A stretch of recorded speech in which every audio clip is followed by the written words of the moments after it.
Well, this is yet another first impressions video. Well, this one isn't late in terms of hours played, it is way late in terms of relevance. Albeit I have far more access to old PS2 games, so you'll probably be seeing first impression videos for PS2 games on a somewhat regular basis. At least until I thin down the collection of titles I'd like to look at, and begin digging and shifting through the massive amounts of games I've bought because they were dirt cheap. I've picked up a lot of games in the $5 bin at GameStop, especially when the games were on sale for buy two get one free or buy two get two free. Or there was the fire sale where you get $1 get five $1 games for $1, and other things like that too, where they're like they're cheap deals for low price games, which is why I've got a lot of $2 and $3 games in my collection, at least when GameStop was still carrying them in bulk. So a lot of them are shooters, but I'll get to them in good time, maybe. As for the story in this game, I'm only a few hours in, actually. And by a few hours, I mean about 2 hours, which I've played twice. Once for fun, to find out what the game is like, a second time to capture footage, because there's a scene early on I feel is a big indicator of this game containing amateur mistakes story-wise.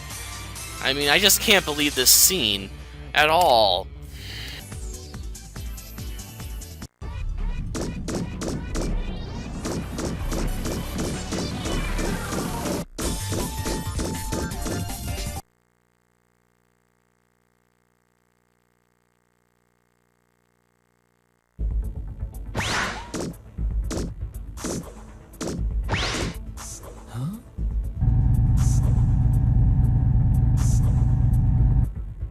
You are the Maverick Hunter X, are you not?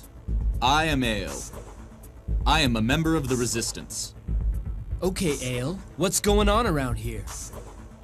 Well, if you have made it this far, then you've probably already figured out that the leader of our Resistance, Chief R, has been caught by the Rebellion Army. So, you've come to rescue Chief R? Yes. That's why I came to the Governor's Precinct. But alone, I will not stand a chance. Well, I'm here on a reconnaissance mission. Rescuing Chief R might be the best way to get the information I'm after. Thank you, X. Well then, if you're going to help me...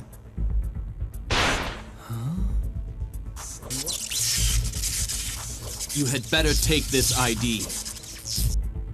With it, you will be able to enter and exit the Governor's Precinct.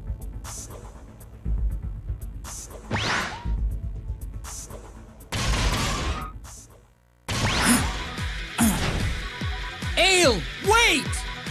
There is no time! Leave them to me! Just go! Ale, look at the condition you're in! Please! You have to help Chief R! Ale! I will not let you pass!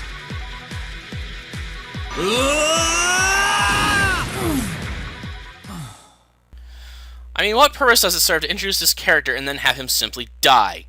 Yes, a newly introduced character does have the potential of being written off rather quickly, but you have to make me care about that character in question before you do it. And to make matters worse, the enemies he sacrifices himself to defeat appear to be on a level that I could already handle, making his sacrifice a waste.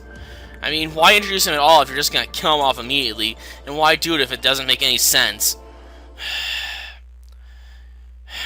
Gameplay. I'll be honest in saying that turn-based combat feels out of place in this game. The Mega Man series is well known for being a collection of 2D side-scrollers that offer challenging enemies and a fast pace. This game, on the other hand, is slowed down by the nature of turn-based combat, and feels like it's missing a key element to a successful Mega Man game because of it. And sure, this game would have benefited if it had been action RPG instead. On the bright side, it does have some interesting elements, I guess, with the sub-weapons and force metal. The sub-weapons have varying effects and are weaker than your main weapon, but they can also offer you stat boosts or lower your enemy's defenses. The force metal abilities can range anything from like an analyzer to giving you an instant revive. If you get a KO, restore 25% of your health. And the revives appear to be somewhat character specific for some of them. Because there is one general one, but I think it gets used up after one use if I'm reading the text correctly. Otherwise, there's not much interesting stuff going on in the combat. I mean, there seems to be elements in the game as well, but as far as I've seen, there appears to be water, fire, and thunder so far, and that might be just about it. Here goes nothing. Which isn't that interesting because a 3-ring side, because those 3 rings, well, competing elements aren't as interesting as say the amount of elements you have in Pokemon, or can you like combine them, dual elements to further enhance strategy.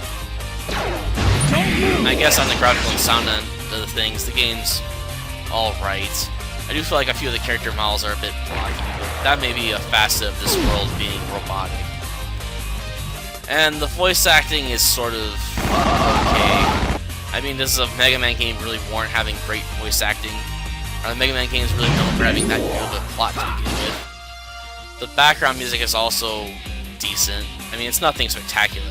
Just sort of disappointing considering the franchise we're talking about. Whatever. I guess for a conclusion, I don't know when I'll get around to finishing this game and doing a proper... I'll probably get around to it at some point. I mean... And by some point, I mean maybe months from now. Maybe. It depends on how much... if I start picking up recording my Let's Play parts way more in advance, but I also have to do a lot of grinding in some of those games as well, just slowing down. Now I'm getting off topic. Mega Man Command Mission. I guess it's decent. Sort of one of those games you look at when you got nothing better to play, at least RPG-wise. With that, I guess I should go work on some other videos.